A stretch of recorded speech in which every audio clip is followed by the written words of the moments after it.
It's Jay.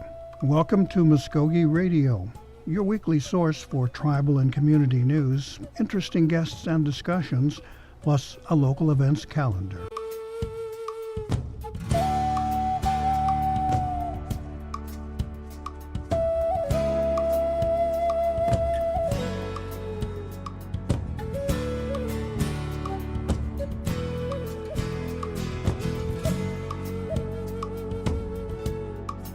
Gary 5 Jeho Jifkidos, Mvskoke Radio, Mabo Hedgetska. Tonkan Jukayet Dika O Moge. So there's my shot at Good Morning Native America in Mvskoke. We have a couple of things we'll be sharing with you today. We will be speaking with Mr. Rick Haverkate of the Indian Health Service. The IHS is conducting a national initiative to eliminate hepatitis C and HIV/AIDS in Indian country. We'll be talking to him about what they've got in that initiative and program, and try and find out where they're focusing, how much they're going to spend on it, and any other information. In the second portion of our program, we'll be speaking with our Mvskoke scholastic legend and major achiever, Sarah Deer. She's going to be talking to us about Congress and her testimony there, some honors that she's recently received, and a two-spirit study of two-spirit people and women also that she's embarked on. But let's get moving here. Let me see if I can punch up Mr. Haverkate. Good morning, Mr. Haverkate. Are you there with us, sir?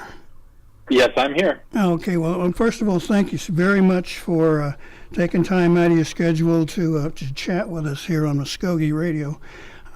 We appreciate your time there, sir. Now, first of all, we've been seeing in native news sources around Indian country that the Indian Health Service has a new initiative that they're conducting at the moment on HIV/AIDS awareness and how to eliminate that and hepatitis C in Indian country. Now, I understand there's a sizable investment in it, and quite an ambitious schedule. So first of all, sir, if you could kind of capsulize the initiative for us. Sure, I'm happy to do that, and thanks for inviting me to your show today.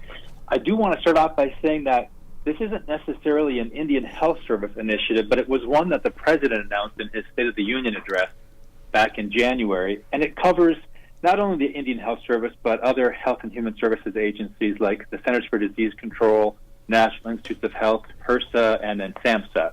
IHS plays a key role in this.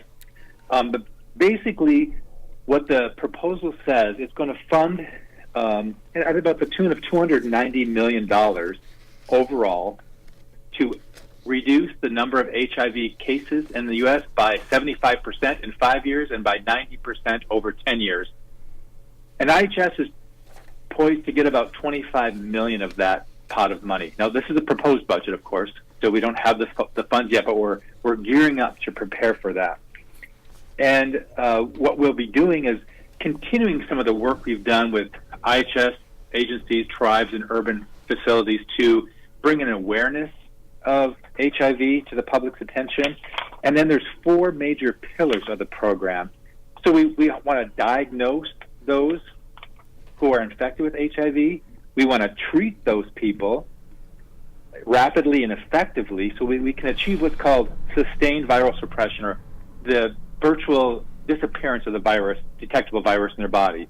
We want to protect people who are at highest risk for HIV, and then we want to be able to respond rapidly to any kind of clusters or new outbreaks of HIV infection.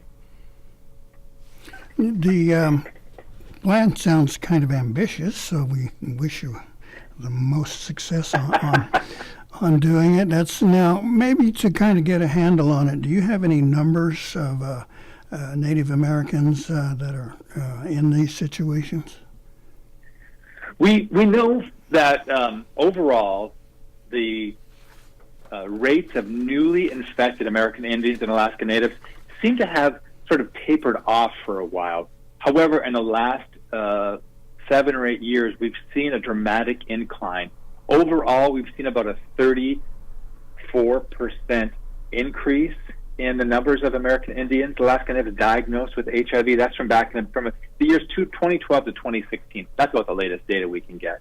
We saw a 34% increase, but even more alarming, we saw a much larger increase in those young American Indian men who have sex with men. And that's always been, across the board, one of the biggest populations who are diagnosed with HIV is that group of people who identify as, have told us that route of transmission was probably between male-to-male sex. So we have seen some alarming increases in the last few years. The U.S. in general has sort of flatlined in their number of new diagnoses. We have about 40,000 people a year across the U.S. who have been diagnosed with HIV. We want to bring that down. And the point of this, as you mentioned, it's really a big, big effort, and we appreciate all the good luck we can get. But we think right now we have the right tools, we have the right people, we have the right data, we have the right technology that we can jump in and really interrupt what's going on with new HIV diagnosis. We know that there's a new medicine, relatively new, called PrEP, pre-exposure prophylaxis, goes by the brand name Truvada. If we get people who are at risk for HIV, who are not infected right now, but who are at risk for HIV, if they take this one pill once a day, we can assure about 97 to 100%, in the very high 90 percentile rate, that those people will not become infected, will not acquire the HIV, the virus that causes AIDS. We also know that if we keep people who are living with HIV on their medications as prescribed, diligently helping them keep into their treatment regimen, we can bring their viral load down to an undetectable level, which means they're virtually incapable of passing on the HIV. So with those two tools, we can really, I think, we can reach those goals of reducing, or not, if not eliminating, HIV in Indian country and around the U.S. Now, those tools that you've just mentioned, as I hear it, were aimed at prevention, and they're not a cure. Is that correct? That's true. We do not have a cure. The second prevention effort I mentioned, often referred to as ART, antiretroviral therapy. That's medicines that people who are living with HIV take. It doesn't cure them, but it's, very roughly speaking, let's say you had a manageable disease like hypertension or diabetes. The medicines you take aren't going to cure that, but they keep you living healthy. Now, the great thing about antiretroviral therapy not only makes that person live a much healthier life, and their life expectancy is almost normal as what any other person in the U.S. would live to be. If we keep those people on their medications, they're healthier, and they are incapable of transmitting the virus onto other people. That's the key right there. Not only are they healthy, but they aren't able to pass that virus on to someone else.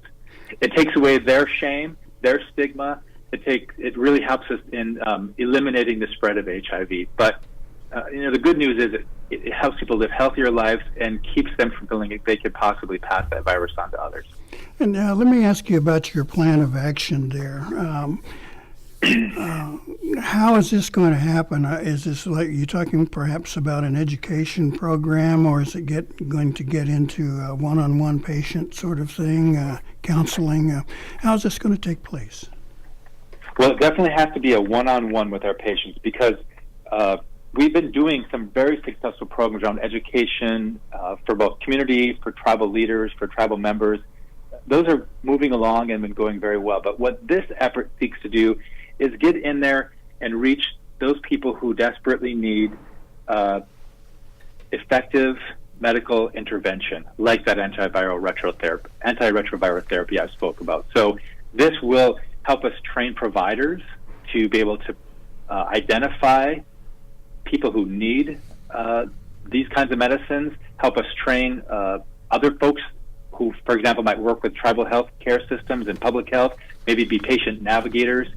but we'll really reach down and find those people who are living with HIV, get them on treatment, get them into care that's specialized for their needs, and be able to measure their cascade of care. Do we get them into treatment on time? Do we get them on medicines on time? Do we make sure that they are taking the medicines in an appropriate way so they have a virtually undetectable viral load? And then I talked about that medicine called PrEP. That's also an individualized part of our public health campaign, as we will target those people who are most at risk for acquiring HIV, get them on this medicine called PrEP, work with their health team to make sure that they understand what PrEP entails and why they should take it. So those are really two strong individual medical interventions at the individual level. Are these available in the clinics around the country, both tribal and federal? Are they out there already? They're out there already. The good news is, if you are someone who's seeking PrEP at a Indian Health Service run facility, those medicines, that Truvada, is on the IHS National Core Formulary. So you should be able to walk into an Indian Health Service run clinic and get that medicine just like you would any other medicine you receive through your Indian Health Service run clinic. Now, tribes, if you're a tribally run 638 program, you should also be able to go to your pharmacy and ask for that medicine. And if they aren't able yet to access it through the IHS pharmacy, there are other ways to pay for it, like if you are insured by Blue Cross Blue Shield, for example, or other third-party payers. But you should be able to access that. If you can't, or for lots of reasons, there's stigma attached to folks seeking out this Truvada to prevent HIV. And I understand that. We know that there are reasons why people don't want to go to their tribal health clinic or IHS clinic or urban clinic because of the, that sometimes your cousin or your mom or your auntie works for the tribal health program. There's something on the net called preplocator.org. So folks could go to preplocator.org and find other sites in your community that you can access PrEP. And if you can't afford it, it's kind of an expensive drug. But if you can't afford it, there are ways to help get that drug paid for. Even the drug company itself helps provide that drug for free. All right, let me back up just a touch there. And the word stigma figures very prominently in, I think, an effectiveness of any program like that. Mm-hmm. Now, anything dealing with sex or genital afflictions is automatically stuck with the stigma of having this disease, this unknown peril, this horrible thing that perhaps an immoral person might have contracted or something like that. And that's quite strong. That's a challenge facing many programs in dealing with several things, alcoholism and Hep C and things like that. Do you have some idea on how you're going to deal with that? I mean, this is where things really get personal. I mean, folks may turn away from it saying, well, I don't want my family to find out, or I don't want the world to find out. How are you prepared to deal with that? I'm so glad you brought up that brought stigma back up again, the conversation. Our colleague at the CDC, Dr. Redfield, who runs the CDC, he keeps saying over and over again that stigma is the enemy of public health. And you've brought up some other good examples, but because of stigma, whether it's internalized stigma, some folks are embarrassed of their sexual orientation because of the stigma that the public puts on us, our friends and neighbors, relatives, the people we go to church with. There is that area of stigma, but we really have to try to overcome that individually, as community groups, as social groups, as religious groups. What we should be concerned about is making sure that ourselves and everyone we know have access to quality health care that is specific to our particular needs. Sexuality has a whole aura of stigma around it, whether it's heterosexuality, homosexuality, whether it's stigma at our transgender brothers and sisters in our American Indian communities. So we are very aware of that. From the top levels of HHS on down through Indian Health Service to our tribes, we are working on programs to promote the elimination of stigma. And that's about education. I think we have to educate people about how HIV is transmitted and the transmission routes without blaming people because of their sexual orientation or their specific behaviors. It's really about disease transmission. But we're always looking for input. We have listening sessions with tribes and urban converse sessions with our urban folks. And we always want to know, how do we help you reduce stigma that's specific to your community? We understand there's words that communities don't say. There's behaviors that people shy away from, but this really should be about how do we protect our own community members from HIV infection. So we have to come up with some really good ways to address stigma, and that could be through social media, the promotion that, hey, we're one of you. I belong to your community. I identify as a gay man. I'm American Indian. I work for the Indian Health Service. So that part of me being gay is just one small part of my life. It shouldn't preclude me from accessing the kinds of health care that I need. Stigma attacks us from all areas, and it causes people to sort of close down and not listen to public health messages. So we have to figure out ways through our tribal leadership, through our Indian Health Service staff, through our clinics, radio shows like yours, how do we just talk about these issues and sort of break down the barriers of stigma? So we're really just talking about the science of disease prevention and care. I know that sexual behavior is the most prominent cause or way of transmission, but that's not the only way this disease can be transmitted, correct? That's correct. And you're right on. Maybe you could kind of give us a couple of examples there. So we know that in America, most of the HIV cases we see are between men who have sex with men. We also know that people who inject drugs, people who are heterosexual but are having sex without condoms, people who are in abusive relationships sometimes don't feel like they have the power to be able to tell their partner to use a condom. But in order of rank of how HIV is transmitted, it's men who have sex with men, men who have sex with men and use injection drug users, and then heterosexual women. But and I talked about PrEP as a way to prevent HIV, but I got to make sure that people know that condoms really are a tool that have to be used and not ignored. Just because we have PrEP to prevent HIV doesn't mean PrEP will prevent things like chlamydia, syphilis, and gonorrhea. 3 really big issues in tribal communities right now and across the country. Huge efforts are underway to help us stop the increase in numbers we're seeing from other sexually transmitted diseases. But back to your original question, those are the rank orders: men who have sex with men, injection drug use, and then heterosexual contact. A long time ago, we used to worry a lot about people getting HIV through blood transfusions. That's pretty much eliminated. It's very, very rare that it's happening more because of the testing that's done with our blood supply in the U.S. But we have to worry about the other 3 still. All right, there are still, I believe, some fantasies out there about these diseases, like picking it up off from a toilet seat or shaking hands. Are those like the only 2? Do you have any others that you'd like to dispel, if we could?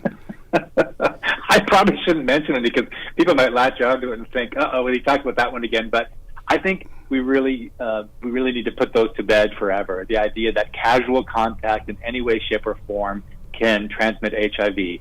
The virus is very unstable. It's killed very easily when exposed to the open air. It doesn't live on surfaces like toilet seats or desktops or telephones or soup spoons. It just doesn't happen that way. It doesn't happen through kissing or hugging.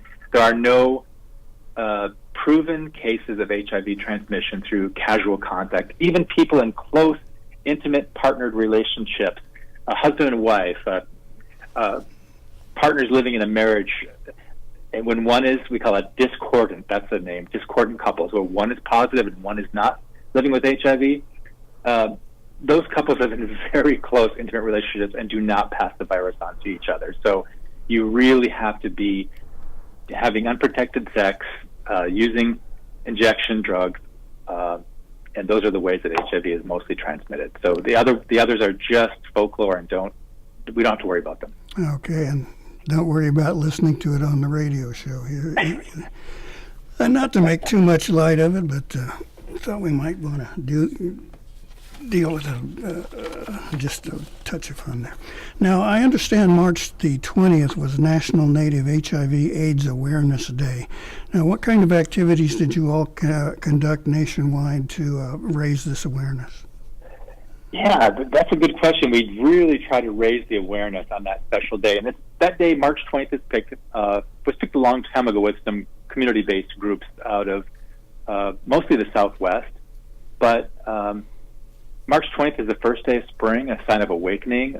Lots of traditional culture, American Indian, Alaska Native teachings tell us that that's a very important day for rejuvenation. So we picked that day as a day to recognize the ability to honor those who have walked on from HIV, and bring home the issue of let's protect those who still remain from HIV and its complications. So across the country, we put some special announcements on our IHS website. Our director, Rear Admiral Michael Wiyaki, made a special video to bring the attention, to reduce stigma. There were groups in different parts of the country who put on face-to-face events, who talked about protection, who talked about safer sex. So I don't want you to think that the Indian Health Service runs that day for the whole country. There's lots and lots of pockets of tribal groups around the country who did some events to mark that day. And I know that that's just one of the days. Those of us working in the field of HIV and those folks who are living with HIV don't ever get to stop talking about it, or stop living it, or stop promoting the idea of awareness. So we did pick that one day to bring attention, but we also want to make sure that people think about it every single day. Now, I know you've mentioned the changes that have been occurring since the 80s, and the word is progress there. So if you were to perhaps capsulize that in a phrase or two, how would you describe the progress?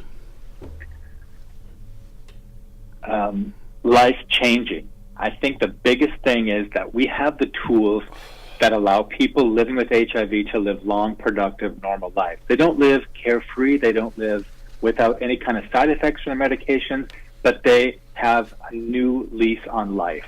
The advent of antiretroviral therapy gave people a rebirth, gave them the incentive to carry on with a normal life, knowing that their HIV could be controlled.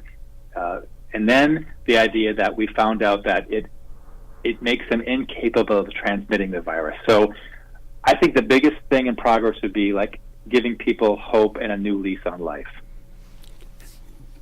If someone suspected they might have had one of these occasions to contract this disease, are there red flags, are there warning signs that might indicate you probably should go to a physician and be tested?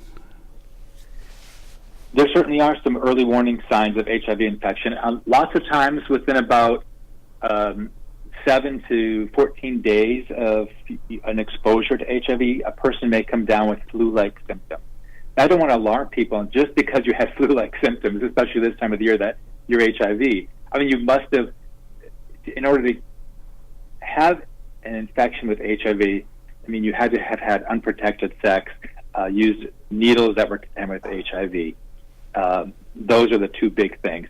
But if you did, and you're worried from a needle stick, or maybe you had unprotected sex with a partner, and you had maybe these achy, flu-like symptoms, I would encourage you to go and get an HIV test.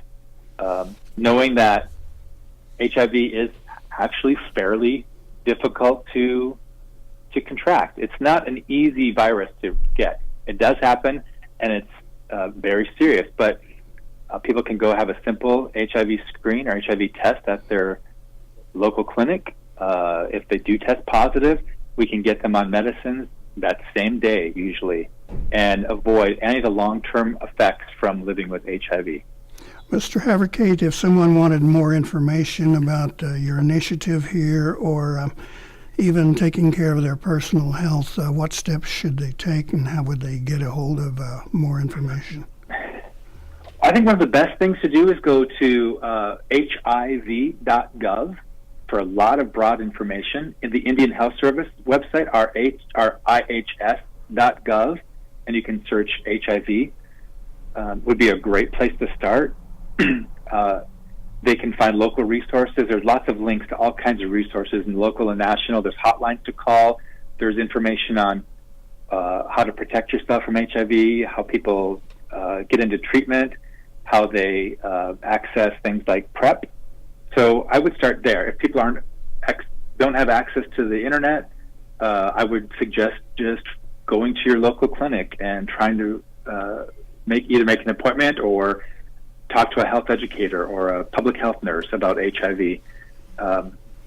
But hiv.gov is really one of the best all-around sites that people can access for more information. And if someone were to go to a clinic, I presume that this information and that discussion would remain confidential. Oh, it's federal law. I mean, there are penalties if someone discloses any patient information whatsoever. So people should feel very secure in going to a tribal, urban, or IHS facility, or any facility that's county, state, private. In general, people should not have a fear of their information being disclosed. And I really encourage people to go and talk to medical providers or public health professionals who can tell them about HIV. All right. Is there a last word, perhaps some advice you might want to leave with our listeners as we wrap up? I just wanted to make sure that people understood that the plan for this eliminating the HIV in America is focusing a lot on those areas of the country that have the most cases of HIV diagnosis. So that's why the South is picked, and I think it's really important that people in Oklahoma know that your state was specifically chosen because of the sort of disproportionate amount of HIV in the South. There's 48 counties, there's a handful of states, but the South has about 52% of all HIV diagnoses. In 2017, the South had 52% of those cases. So this program is focusing on those parts of the country that need most of the attention. So that's why we're picking Oklahoma, and we look forward to working with the state, with the tribes, with IHS facilities there, with urban clinics. We've been doing that for a long time. Don't think we haven't been. We really have some great contacts throughout Oklahoma and the tribal communities, but there's going to be even more focused on there now. And we look forward to achieving the goals of this whole initiative, which is to reduce new HIV infections by 90% in 10 years. And I think we can do it, and people like you are helping us get there. So thanks for giving us a voice. Oh, happy to, proud to, and hope you have outstanding success with your effort. Mr. Rick Haverkate with the Indian Health Service in our discussion here. Thank you, sir. We'll keep our eye on the subject. Thank you. All right. We have Ms. Sarah Deer coming up in the next portion of our program, so we'll take a pause here. And please stay with us here on Mvskoke Radio. I started doing it when I was 11. I wanted to be just like my big brother. And some of my friends were already doing it. We got hooked fast. I just can't get enough. I'm Jacob, and I'm addicted to playing the drums. There's lots of stuff that makes it cool to be native. Doing meth isn't one of them. Find something better to do. Check out ncai.org. A message from the Partnership for a Drug-Free America and the National Congress of American Indians. Hear that? That's the sound of hope being killed by meth. Methamphetamine use is causing huge problems in our community. Hear that? That's the sound of something you can do about it. Events like rodeo, res ball, and family time can help keep kids away from meth. Talk to your kids.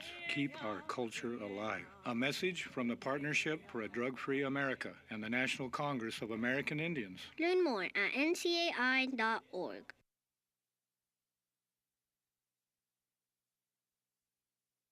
Who am I? Am I native? I don't want people assuming things because I'm Indian. I just want to be me. But how do I live in two worlds? Some guys just check out by doing meth. But that ain't for me. Because I see my family, my friends, my drum making, my future. There are a lot of cool things about being who I am. And meth isn't one of them. Learn more at ncai.org. A message from the Partnership for a Drug-Free America and the National Congress of American Indians.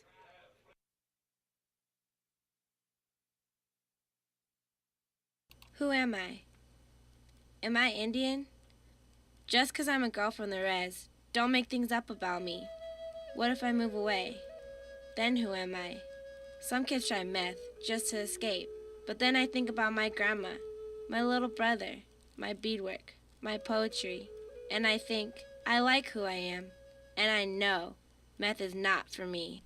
Check out ncai.org, a message from the Partnership for a Drug-Free America and the National Congress of American Indians. Welcome back to Mvskoke Radio here on 1240 and 106 FM, The Brew. Hopefully we have Miss Sarah Deere on the line with us. Sarah, are you there, or did I lose you? I'm here. Okay, good. Everything is working pretty well today. First of all, you've had just a heck of a year in recent months. Some major awards and recognition, things going on, launching a new project, and going before Congress on Capitol Hill, talking to them. And I understand, first of all, you had a pretty good April Fool's joke going, too. I did. I did a little Facebook prank on my friends. Several people believed it, but it was a joke. Yeah, it was about you leaving KU, Kansas. Yeah, that's not happening. I love my job. Okay. Well, you're going to stick with us. Well, thank you so much. Now, first of all, tell me, what did you share on Capitol Hill? Well, I had the opportunity to testify at two hearings in March. One was on March 7th, and that was the House Judiciary Committee, and one was on March 14th, and that was with the House Subcommittee on Indigenous People. So both of the hearings focused on violence against Native women, and I'm supporting new legislation that is designed to do a better job of addressing issues in Indian country. And as always, you've been such a strong advocate for Native women and dealing with their loss and abuse and things like that. We're going to get a little further into that in just a bit here, but how would you say the cause, perhaps plight, situation for Native American women has evolved over the last decade or so? How would you characterize that? Well, I think that more Native women have the capacity to speak out and contact their lawmakers and representatives and educate them on what's going on, and particularly around the issues of sexual violence, because we have the highest rate of sexual violence in the nation. 1 in 2 Native women will experience sexual violence. One of the challenges that we have, though, is that tribes are not allowed to prosecute non-Indians who commit those acts. Creek Nation did use the domestic violence jurisdictional fix earlier this year, maybe late last year, but we're still not able to prosecute non-Indians who commit acts of sexual violence. And so that's one of the pieces of legislation that we're working on. It's quite a challenge there. Was there, are you aware of any opposition? People in Congress standing up saying, no, we shouldn't be giving the tribes this kind of powers? Yeah, absolutely. And it's actually, unfortunately, it's become a partisan issue, which really shouldn't be a partisan issue. But the Democrats seem to favor expanding tribal authority, or I should say restoring tribal authority. And the Republicans, just in general, don't support that. we do have a couple of exceptions. I mean, Tom Cole from Oklahoma is supporting the legislation, but Mark Wayne Mullen, who's Cherokee, he's not supporting it. And so it's very confusing to me as why one party doesn't support the safety of Native women. It's very confusing. A bit disappointing, too. I think Mullen kind of put in as his platform, or part of a plank in his platform, advocacy for Native issues, and this is pretty disappointing there. I think so, yeah. The atmosphere on Capitol Hill, if the measure continues to move forward, do you think there is, or would you predict passage and these reauthorizations going into place?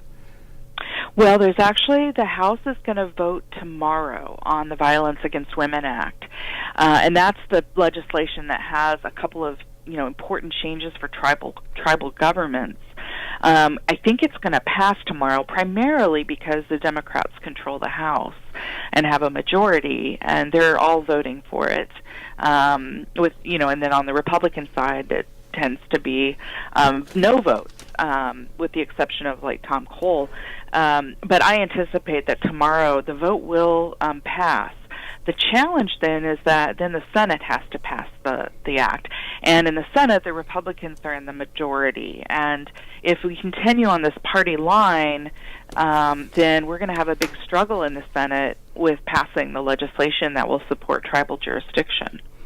Right, as you say, a partisan issue now. Yeah, and it should be. Yeah. In fact, I think that one of the things that Republicans will talk about a lot is the small local government. Getting the federal government out of the business of state and local governments.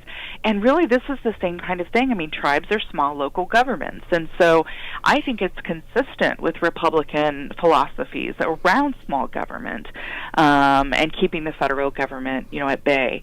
So that's what's confusing to me. Is I think that the laws are consistent with Republican values. Going back to the other question I asked a couple of minutes ago about changes in evolution for Native women, we're seeing women in so many positions of leadership now, like yourself, are going up to stand up before our legislators, making their presence more known in communities. Even things like the Women's Honor Guard.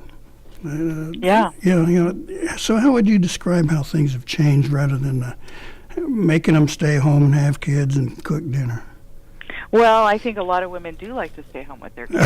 I think. Well, if you get the chance, I don't think there's anything wrong with that. I think that if I think about what feminism means to me, it's about choices, and so that would be a choice if somebody wants to stay at home and raise a family from home, or if somebody wants to enter the workforce or the military. That those are choices that we want to support.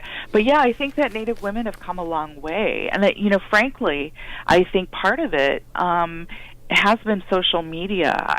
I know it's easy to sort of bash Facebook and Twitter these days because there are so many questions and problems, but I think for a lot of tribal people, the isolation before cell phones and before Facebook, you didn't know who else was working on these issues unless you met them face to face.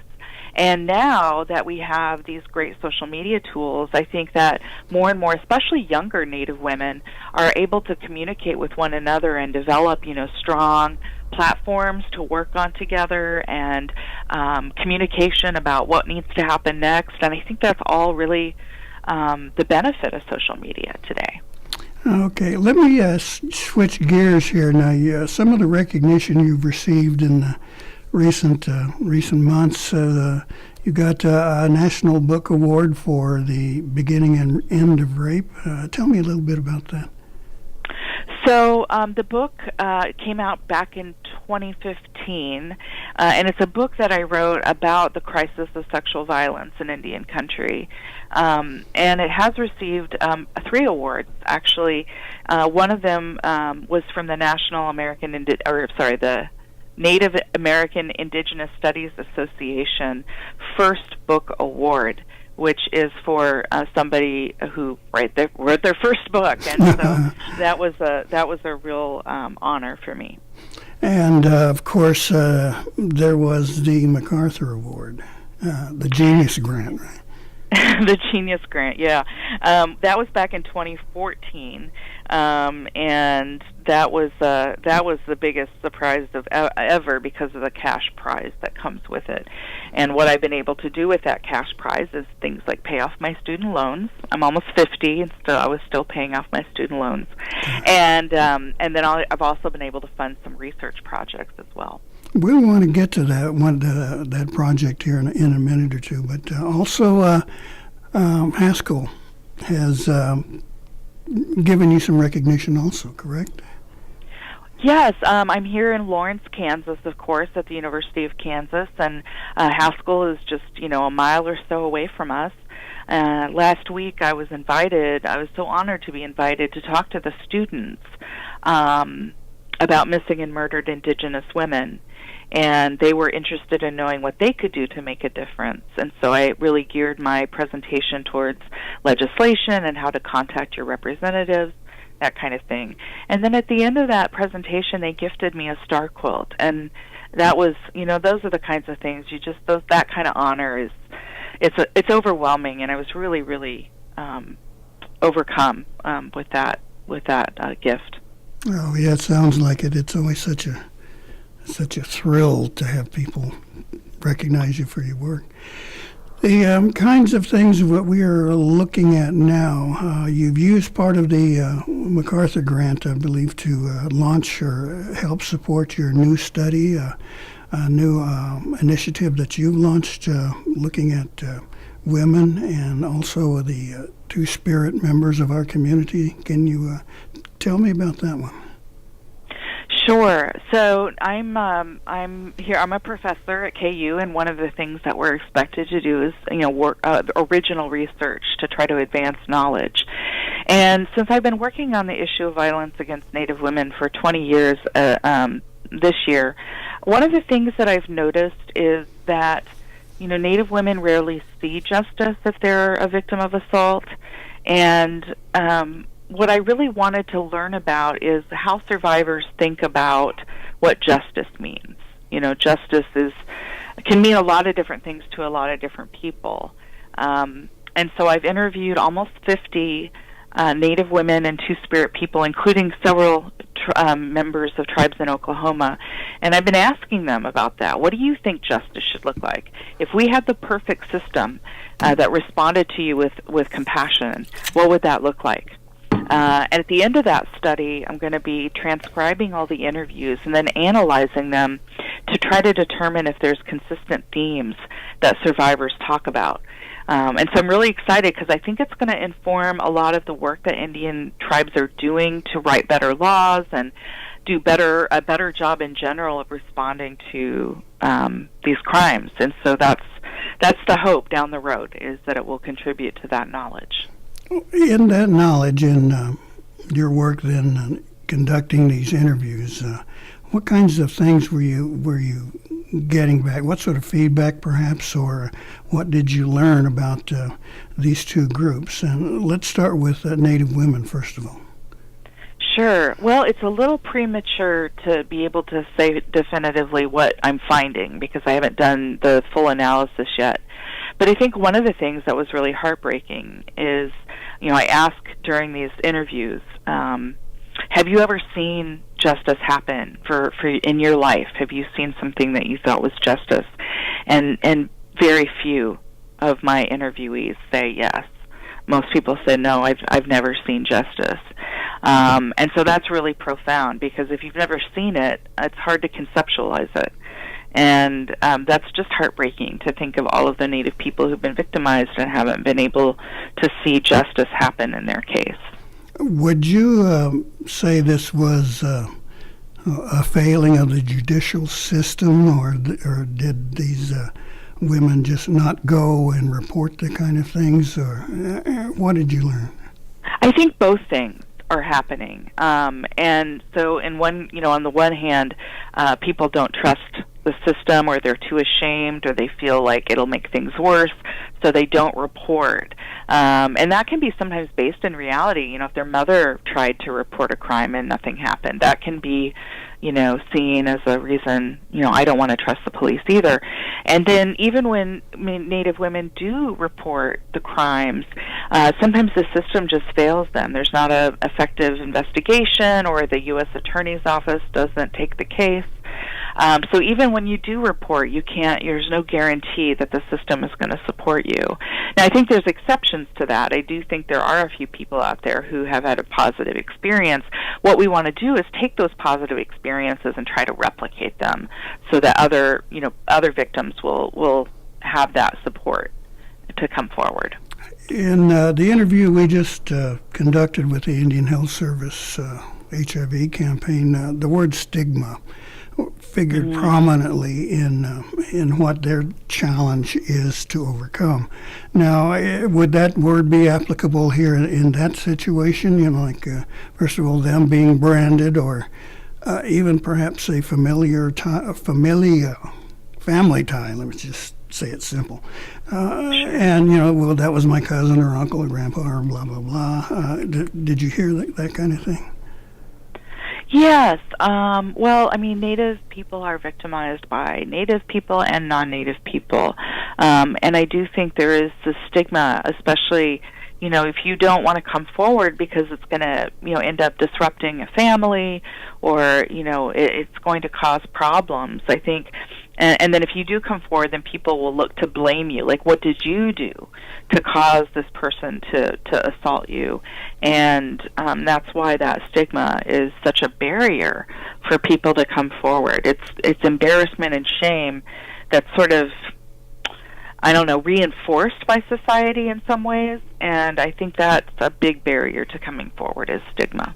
All right, let's look at the world of the Two-Spirit people.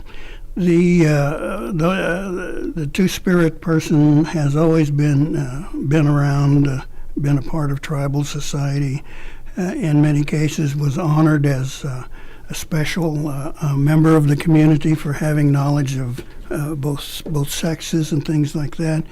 Mm-hmm. And then, as the colonization of our country took place, the attitudes turn now, and at its most extreme, we get homophobic types coming out of the woodwork, and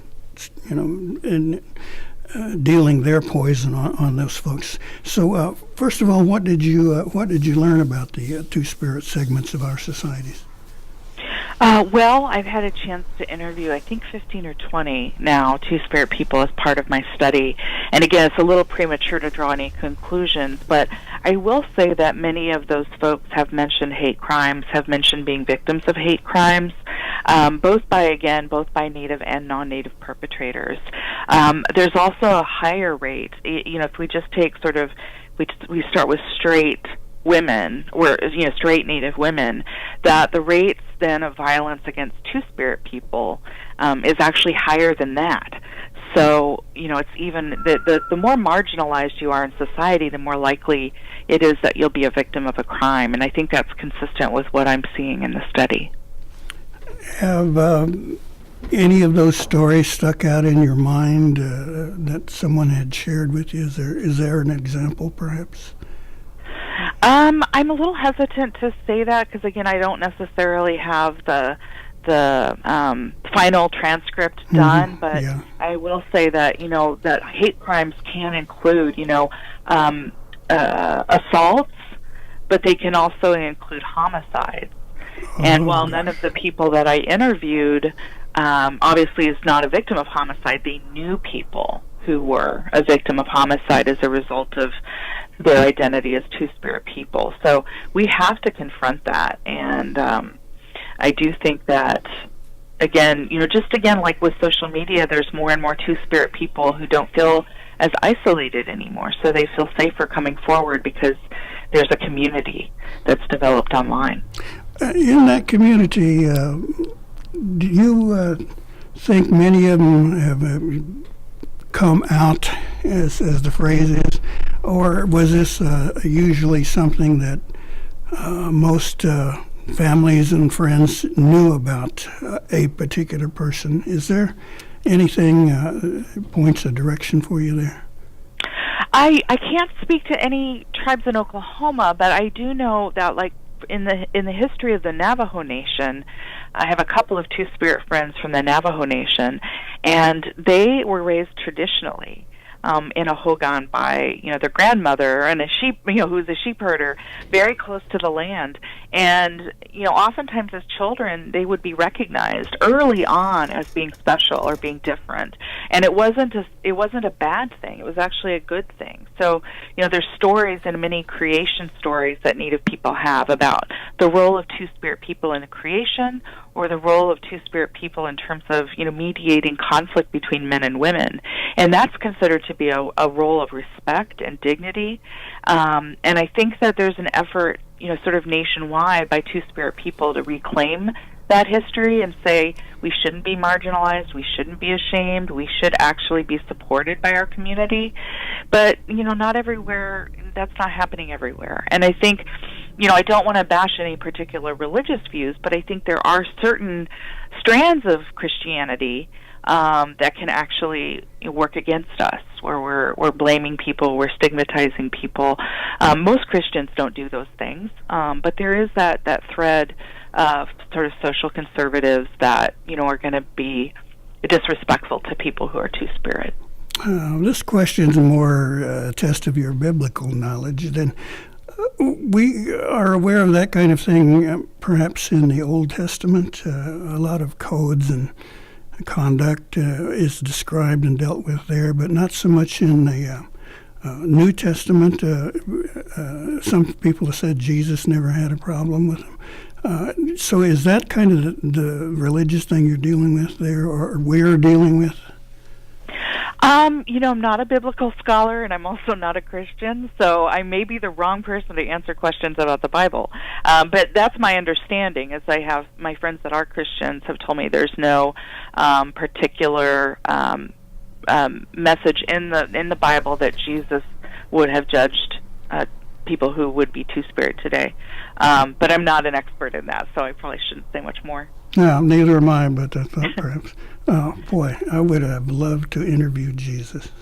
And I don't mean to be blasphemous or anything like that. Yeah, no, I understand. Wow, what an interview that would be. All right, now, where do you go with this information? What is the final product that you're looking at? Well, after we transcribe the interviews, then we will have them all on paper, and then we'll be able to start. I have 2 graduate students that are helping me with this project, and then what we'll be able to do at that point is to analyze the interviews, analyze the answers, and develop, some common themes that we see. And then, of course, as an academic, the idea is that you're required to sort of publish about that. And I have decided that when we finish the analysis, I want to put this piece in an indigenous journal, a journal that's focused on Native people, and also that's not behind a paywall. Mm-hmm. So not something where you have to that you can't access. And that's really important to me, because I don't want the people who were interviewed to not be able to access the information. And I want anyone in Indian country to be able to access the information. So there'll be a report or a study that's released down the road. I don't have a time frame for that just yet. But the goal is to make sure it's accessible to as many people as possible. Wonderful. It's so heartwarming to hear of your success and continued recognition. More power to you, Sarah. Well, thank you so much for making time in your schedule to chat with me here. We appreciate it. 2,000 Mados, and we hope to see you down here soon. All right. Thank you so much. You want to be here for a festival? I think so. Okay, we'll see you then. Mado. Mado. Okay, that was Sarah Deer, professor at Kansas University, talking to us about some of her recognition and honors that she's been given lately. Now, we'll take a minor pause here, and we've got a stack of community announcements, so stay with us. Join us for the 47th Annual Symposium on the American Indian, Gain new perspectives from our outstanding film series and keynote speakers. Celebrate the crowning of Miss Native American NSU. Engage in a variety of cultural activities, including the NSU Powwow, April 8th through the 13th on the NSU Tahlequah campus. All events are free. For more information, visit www.nsuok.edu/symposium. Okay, well, it's fun in Tahlequah. Now, let's see, also fun here in Tulsa with the Tulsa Oilers hockey team. Get ready for a triple dose of Tulsa Oilers hockey this weekend at the BOK Center. The weekend action kicks off both Friday and Saturday nights at 7:05 when the Oilers take on the Kalamazoo Wings. Then on Sunday at 4:05, the Wichita Thunder fight the Oilers for the puck. Stick around after the game Sunday and skate with the players. Buy tickets today by phone or text 918-632-7825 or online at TulsaOilers.com and get ready for 3 days of exciting games with the Tulsa Oilers. Okay, one of the wonderful things we are sharing with you today is donations are needed. The Tribal Light Horse Police Department is preparing to take donations north to help the people of the Pine Ridge Reservation who have been hit by massive snowstorms, flooding, continuous rain, and they say an addition of 4 inches of snow last weekend. Items needed are the usual sorts of things: shovels, rakes, gloves, safety glasses, diapers, baby wipes, first aid kits, non-perishable food, personal hygiene kits, water containers, water buffaloes, any signs, and your donations may be dropped off at the Light Horse Police Department located on the Mvskoke Creek Nation Tribal Complex. So you might want to do that. Okay, what else have we got here? Loan Fund still offering free tax preparation assistance for all you folks who are dragging your feet about doing your taxes. You should have a total gross income of less than $54,000, and you must make an appointment for Tuesday, Wednesday, and Thursdays now until April 11th. So they're offering free preparation assistance and e-filing of federal and state tax returns. So give the Mvskoke Loan Fund a call at 918-549-2603. Mvskoke Creek Nation Scholarship Pageant, Junior Miss Mvskoke and Miss Mvskoke. They are accepting applications to serve as goodwill ambassadors for the nation and people. So to request an application, 918-549-2601. And let's see, deadline is April 5th. So it's right there. National Crime Victims Week, a honor tree is being displayed in the Solomon McCombs building. You may drop off items intended to help honor loved ones at the McCombs building, 918-732-7979. Okay, Mvskoke Language Immersion Camp, June 10th through the 14th at Sequoia State Park, grade levels 7 through 12. And students must include a typed 200-word essay on why the Mvskoke language is important. So application deadline is April 12th at 5 p.m. So you might want to get involved and give it a buzz. And for folks who'd like to see Mvskoke employees torture each other, Dodgeball Tournament, April 23rd and 25th at the MCN Dome. 16 open spots for single elimination brackets. Entry fee is $25. MCN employees alone. Okay. Honoring Maxine Wildcat Barnett, Tuesday, April 16th, 6 p.m. at the Glenville Conference Center. Traditional meal provided, hosted by the Yuchi Language Project. That's all I can get in for today, so please thank you so much for being with us this afternoon. We appreciate the chance to share our program with you.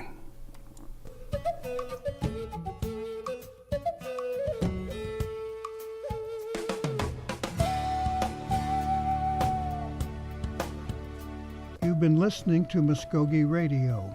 Join us again next week for more local, tribal, and community news and updates. But